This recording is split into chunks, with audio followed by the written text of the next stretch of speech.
Right, good afternoon again, ladies and gents. It is afternoon because it's taken that long for this weather to sort itself out today.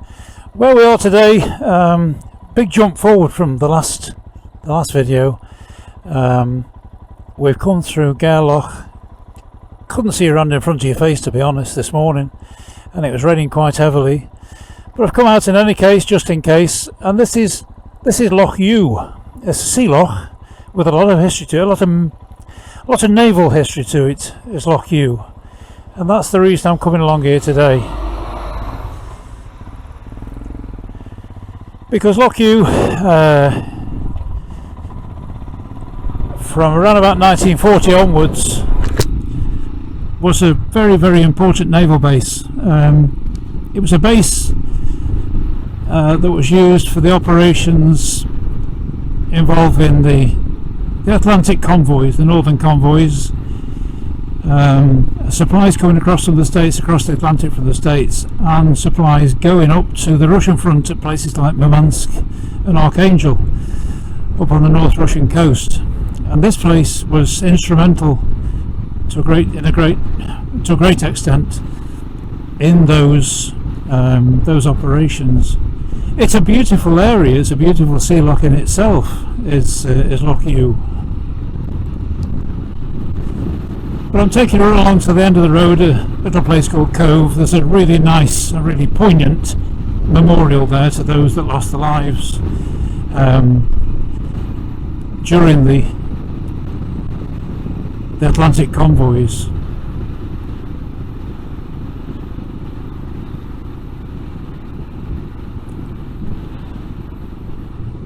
I didn't think the weather would pick up the way it has done, to be honest, but that's to our advantage.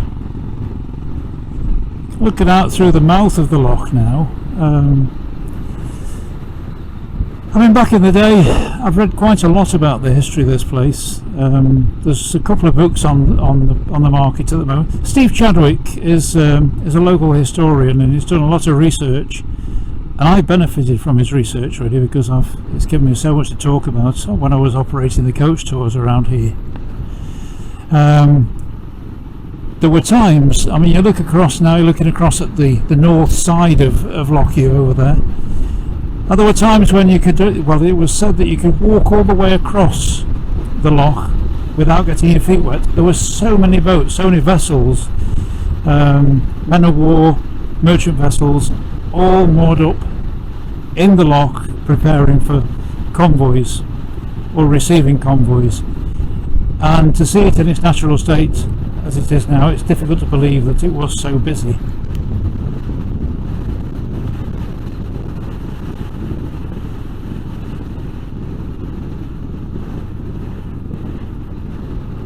This is a beautiful beach down to the right. This is Firemore Beach down to the right.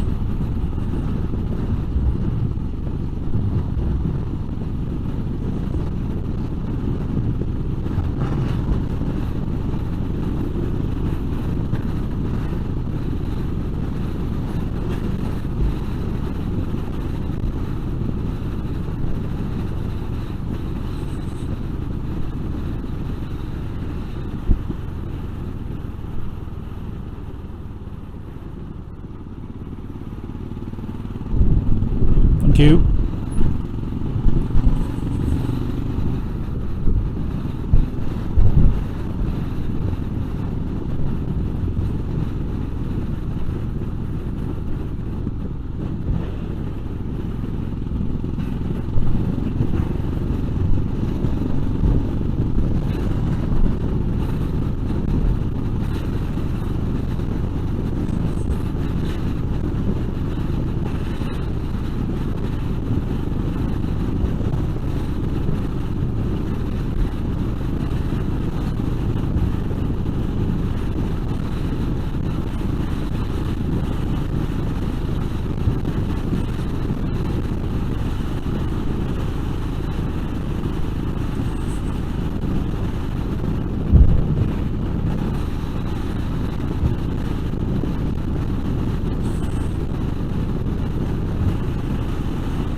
Now just looking out at the mouth of the loch over there in front of us, again it's difficult to imagine now, but of course during the war years there would be U-boats patrolling this side of the Atlantic, just waiting to get at various different targets. And of course the base here at Loch Ewe would have been a favourite target. And one of the measures that took place, apart from laying mines of course, one of the measures that took place was there was a net, a massive net stretched across the loch, made of steel chain to prevent the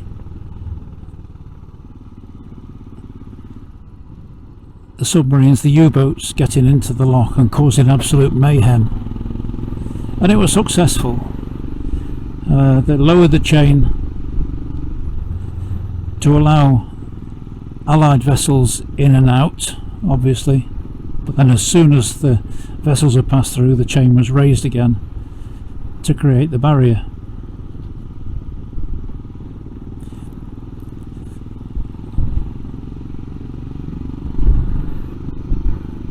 Obviously there were, once the vessels were out at sea, there were casualties out there, but you know, the worst disaster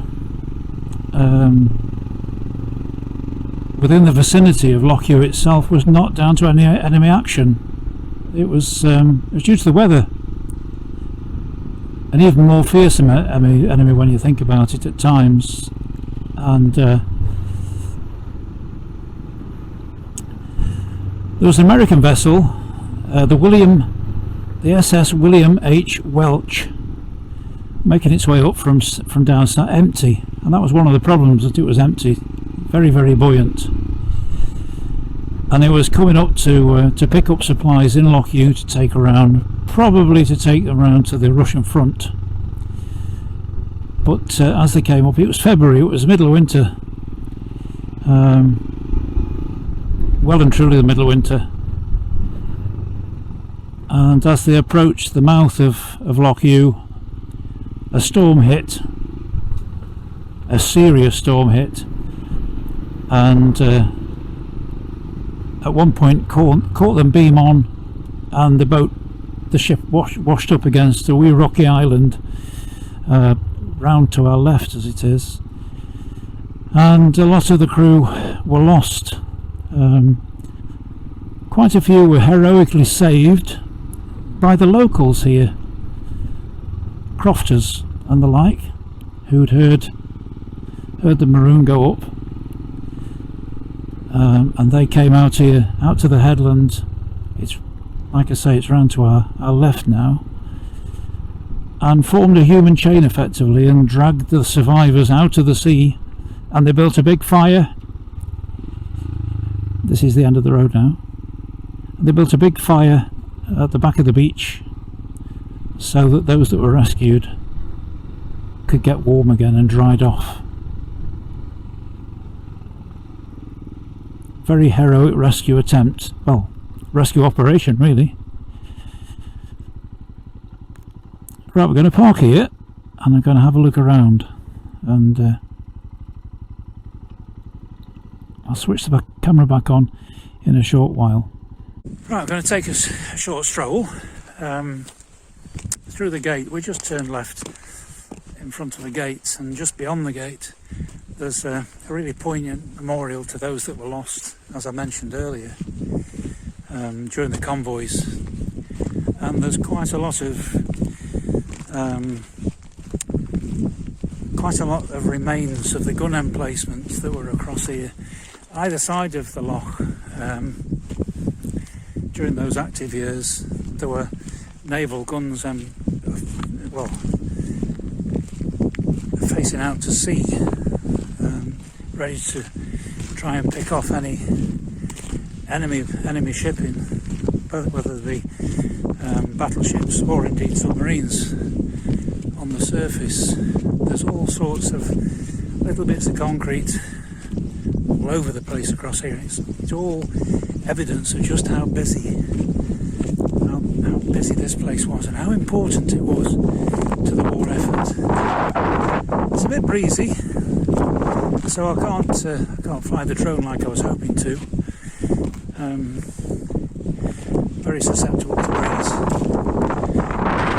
But I'll just turn the camera to, I'm using my phone at the minute as a camera, so I'll just turn it to face forward so you can see what I'm rambling on about. So now you can see one of the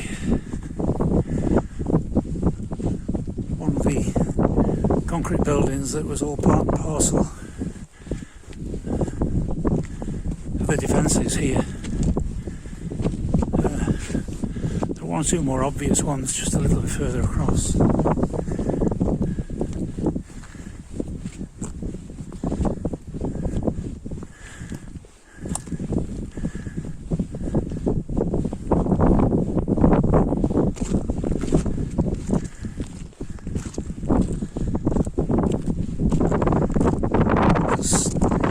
Like they're dotted all around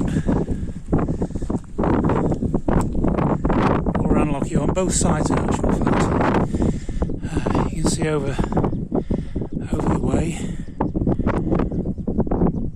what is one of the gun emplacements.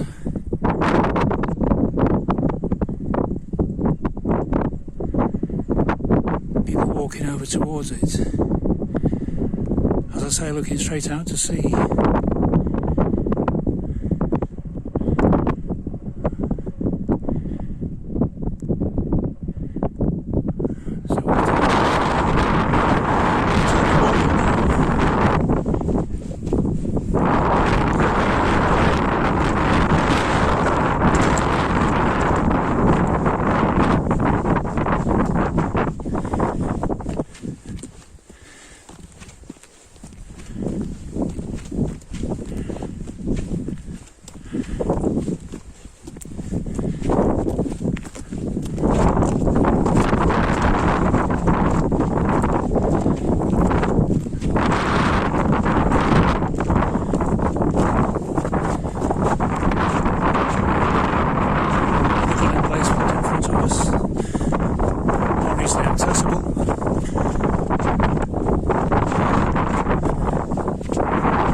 The memorial stone.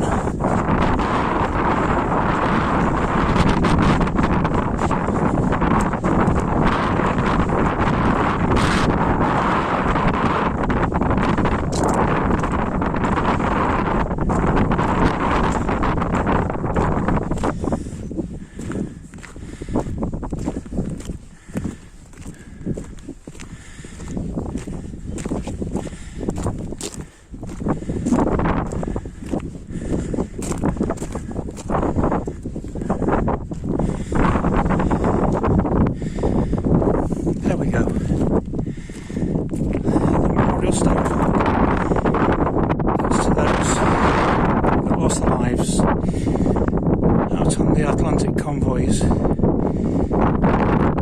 every year. I think it's about 2 weeks' time, thereabouts. There's a gathering here. Originally it was survivors of the convoys, who are few and far between these days, of course. But there was an association formed purely in support of this particular location, Loch Ewe, because it was so important. Like I say, plenty of remains of lookouts and gun emplacements. That'll be a lookout just there, and then down below us, a little way, that'll be where the naval guns were situated, just there. To the left there. I was hoping to take a walk across. There's quite another poignant sight out in the distance. You can see the headland. The weather's turning again now though, and I haven't got decent enough footwear on. It's about a mile's walk across there. What there is on the shingle beach across there is the remains of a couple of aluminium lifeboats. These were lifeboats off the William H. Belcher I was talking about, and they broke free of the wreck as it was going down. They didn't even have a chance to launch the lifeboats, but the lifeboats washed up empty on the beach and now lie battered on the shingle beach across there. But that was a William H. Belcher. I have a horrible feeling that this might be it for today. I've just managed to get this gap in the weather, and it's sweeping in again from the western out at sea over there. The Western Isles are out there, Harris and Lewis. And sometimes on a good day you can see them quite clearly, but not today obviously.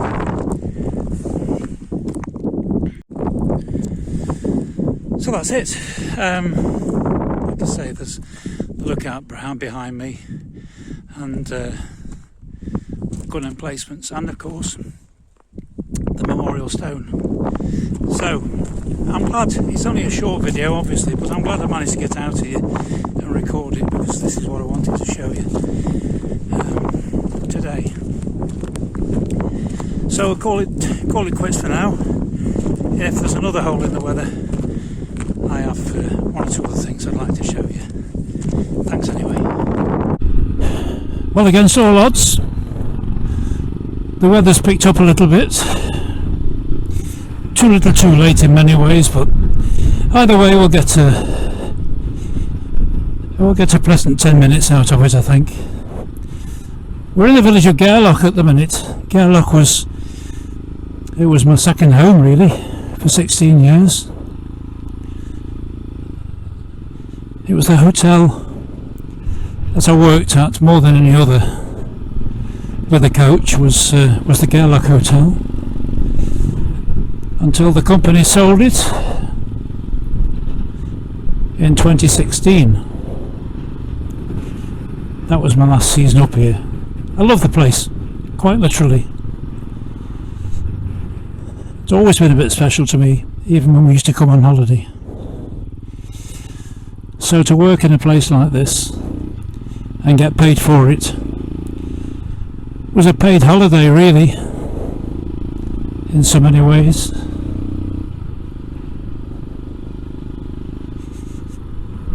It's a great little place.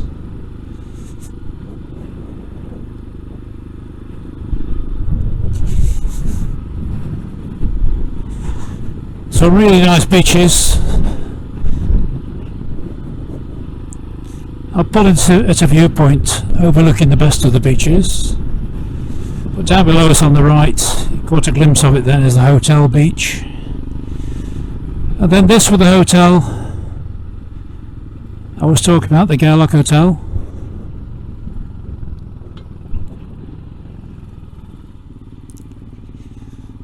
It's actually the sister hotel to the one I'm staying in on this trip. Built in 1872. But during the war years, with Loch Ewe,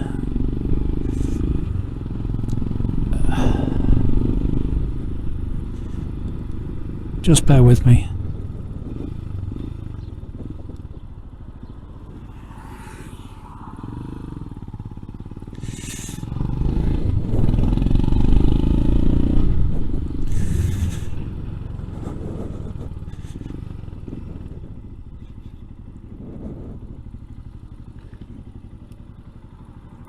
I'll be back in a minute. Well, I've just replenished the fuel for the long journey home tomorrow. 500 miles, which is not to be sniffed at.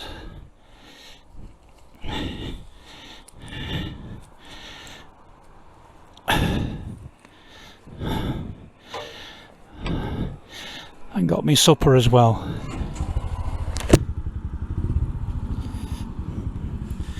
A bag of wine gums.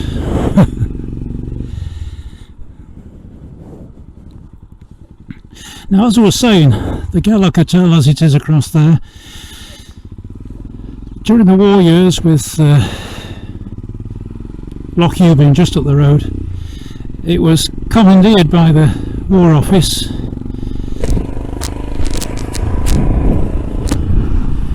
and it was a naval hospital for the duration. I'm just taking this viewpoint here.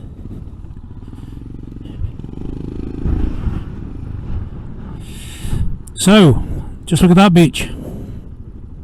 The best beach, the big beach, the golden beach. It goes by all sorts of different names, but that is by far the finest beach in the area. This is Gairloch in front of us, sometimes known as Loch Gairloch, but really speaking, it's just Gairloch. It means short or shallow loch. In other words, it's not too far from the back of the loch here to the mouth of the loch, which is about 3.5–4 miles. Normally you can see the hollow sky in the distance, but not today, not today. But it's a mighty fine view at any time, is this one.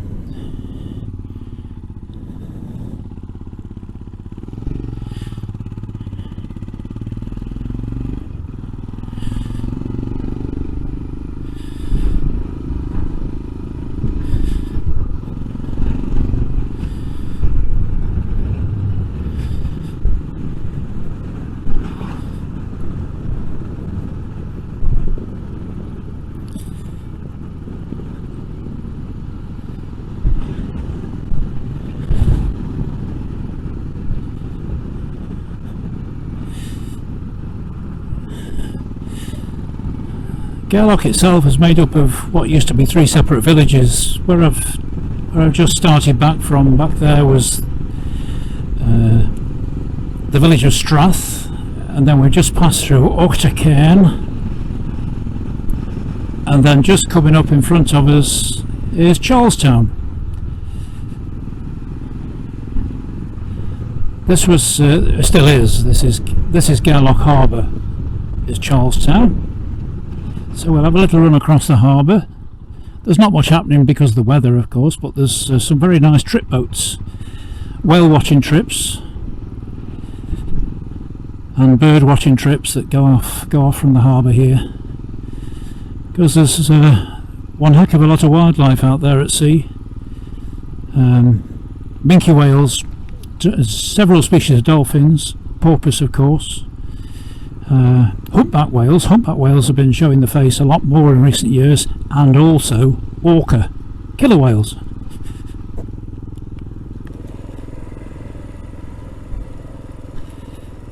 It's unusual but not unheard of to see orca out there.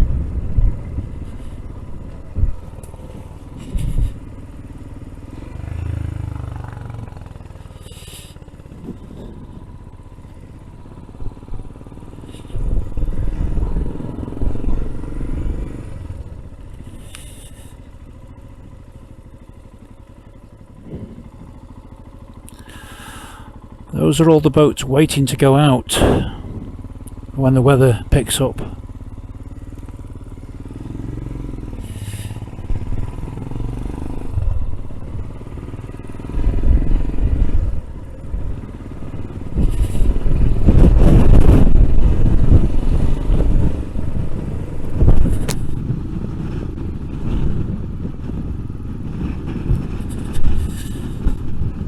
It's still a bit breezy, a bit blowy, so I've no doubt that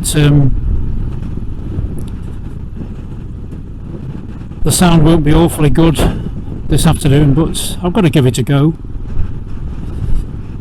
It's not like I'm here every 5 minutes. 5 years ago since I was last here. Far too long. So that was the harbour. It's just 6 miles from here to the hotel, so I'll keep the camera running because it's a nice journey. And you never know, there might be one or two things for me to talk about on the way through.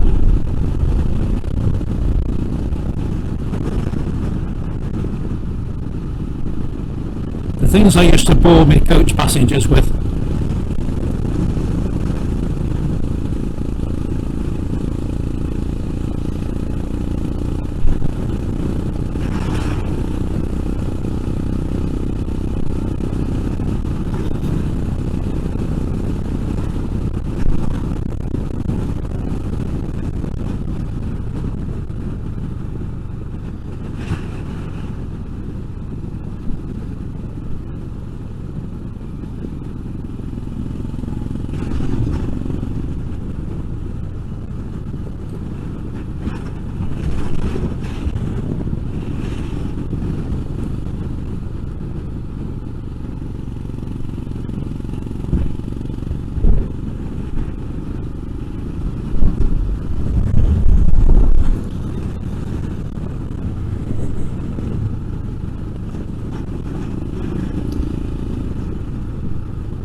Now there's yellow flowers a clump there on the right.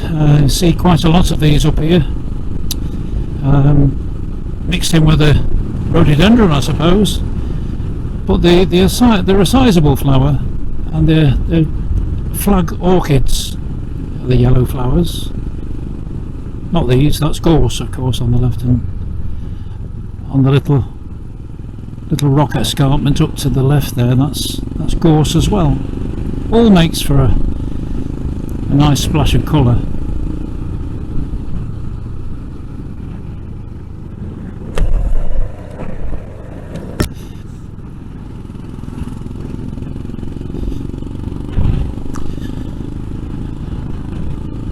This little trickle of a stream, this is the River Kerry on the right hand side of us.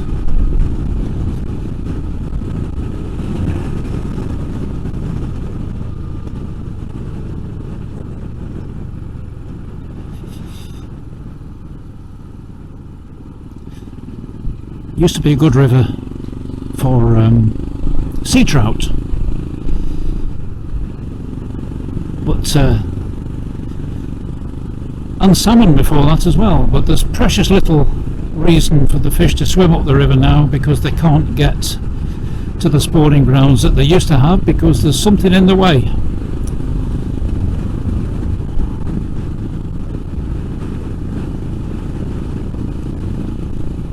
It's a little hydroelectric power station.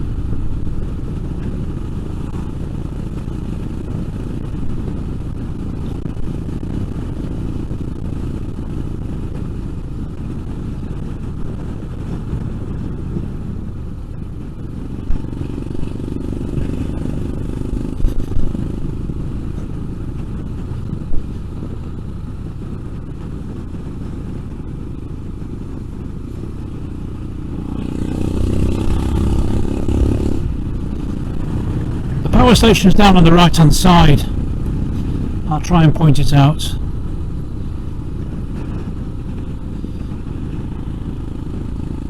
It's just on the right through the trees.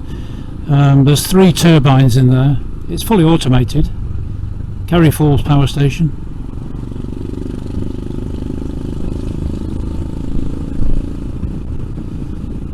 But upstream of the power station, the river don't run anymore, because it's pipelined from a little reservoir, little enlarged lochen up at the top, which we'll be passing in a couple of minutes. See a pipeline on the left hand side in front of us. That carries the water that used to run through the River Kerry, just here on the left. Takes it straight down to the power station.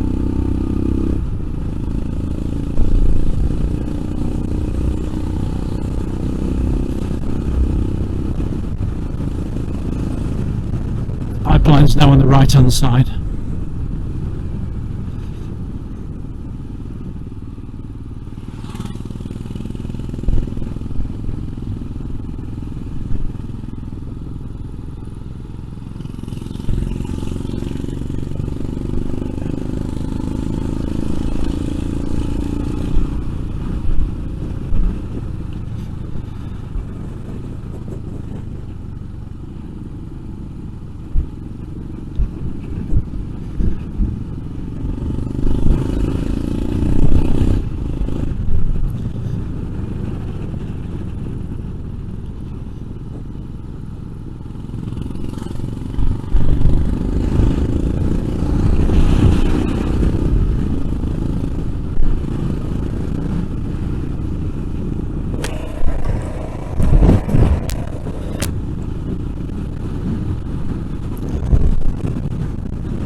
single track road again, which has been suffering apparently due to the North Coast 500 and the amount of traffic that's using it.